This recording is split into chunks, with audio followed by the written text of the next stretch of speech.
Welcome back. A Middleton man's drawings depicting his journey to a new heart are now hanging in UW Hospital's transplant clinic. Only on News 3 now, as Amanda Quintana shows us, this road was full of obstacles at many times, needing a combination of luck and faith to keep going. To understand how much this moment means, we have to rewind 8 months to back before the accident that changed Scott Kirkpatrick's life. While driving, had a massive heart attack, and then was able to swerve just a little bit so no one else got hurt, but he did hit a tree going 80 miles an hour. With 24 broken bones and machines keeping him alive, Scott was given a second chance. He was flatlined for a little bit here, but they brought him back. They brought him all the way back. After 8 months of rehab and dialysis, he's home trying to figure out why he survived. So he draws. You know, the shirt says life is good, but if you look here, it says compared to the alternative. So it's not lost on him that he almost didn't survive. Each step of his journey, good or bad, now depicted by him. He went through this horrific accident and heart attack, and he made it through, but his health is declining and he's getting weaker and his heart literally is dying. And it's kind of like running a marathon and then finding out, oh, you're not done, you got to run another one, because now you have to wait for a heart transplant. Another battle he'd need to fight. His heart had too much damage. It's pumping too weak, but the transplant declined. More than 2 months later, he's approved, but just to be on the waiting list. And we have patients that are on the waiting list, you know, a day or two, and patients are on the waiting list for years. I've taken to telling patients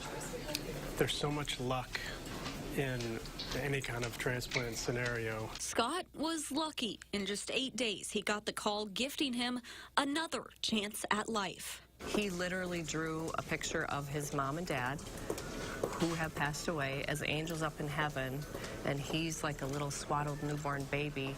And that drawing was literally done 10 minutes before they wheeled him down for transplant surgery. He went in trusting his angels. That lesson was Scott at the time, but now for us, now that we've lost him, that's our lesson too. The transplant was successful, but 6 months later, and just over a year after his first accident, another one. He took a wrong turn and accidentally drove into the Wisconsin River and drowned. I was actually in the car with him and was able to get out and get to shore, but he didn't make it. I don't know why it had to happen that way. I don't know why he had to suffer and be such a warrior, you know, to be there for his kids, because he wanted so badly to, you know, to be Grandpa K. He already had a nickname for himself, and he lived for his kids, and we certainly weren't ready to let him go. The ups and downs of his journey, the waiting, looking back on the anniversary of his heart attack, pain in his ankles, mood swings of anti-rejection meds. Scott already sent to UW Hospital's art coordinator to start this exhibit. His wife, Carrie, along with their 2 children, left to explain what the pieces meant to him, adding her own loving life lesson to each moment. Grief goes in waves, and you're always taught that you know, there's no right or wrong way to grieve, but it was hard. There's a few pictures. There's one called Blue Shirt that I can just see him, you know, it's his face and his eyes, but the picture, he's in pain. You know, he's been through so much and he's got so far to go. Not every stage is pictured. Unfortunately, in the drowning accident, he had all his electronics in the car, and so what we have is what we have, but we lost dozens and dozens of drawings. But the ones that are, Scott hoped would inspire others walking down the hallway to the transplant clinic. Patients, families, even doctors. You just never know what's going to happen when you wake up in the morning, and every day is a gift. And, you know, I think that theme in Scott's art is certainly part of it. A reminder to appreciate the little things and live by the answer Scott gave to everyone who asked how he was doing.